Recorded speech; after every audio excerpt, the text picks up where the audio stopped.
care. The House is debating health care on several fronts, with some experts and members of Congress still pushing something even the president says will not happen: a single-payer, government-run health care system for all. The single-payer national health insurance is not just the only path to universal coverage. It is the most politically feasible path to health care for all. In another committee, Sidney Wolf of Public Citizen criticized President Obama for not embracing single-payer, saying it is the only choice. It's the only practical way national health insurance will ever happen. Because of overwhelming evidence that lesser reforms, even with a robust public plan option, lesser reforms will fail. But by all accounts, a single-payer government-run plan has very little support in Congress. The House is focused instead on a more limited proposal for a government-run option that would compete with private plans. We believe strongly that you need a public insurance option to introduce competition into the marketplace.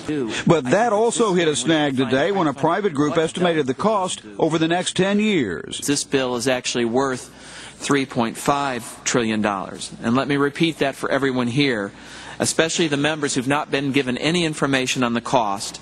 An independent, nonpartisan analysis says this bill costs $3.5 trillion. The bill itself does not estimate the cost or specify any revenues, saying only that they are to be provided. That independent analysis from a group called HSI Network from Minnesota found that the Democratic proposal in question would cover 97% of the uninsured.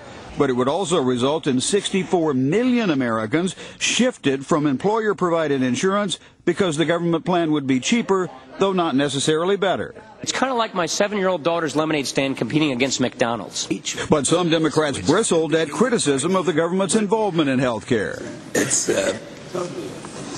amazing how the language in opposition to this bill is basically the same language that was heard with Medicaid and Medicare. Medicare, the biggest government insurance option, offers care to tens of millions, but it also has $36 trillion in unfunded liabilities, meaning that's how much it'd cost to cover all the promises Congress made, but doesn't have the money to pay for. Brett? Okay, Jim. Thank you.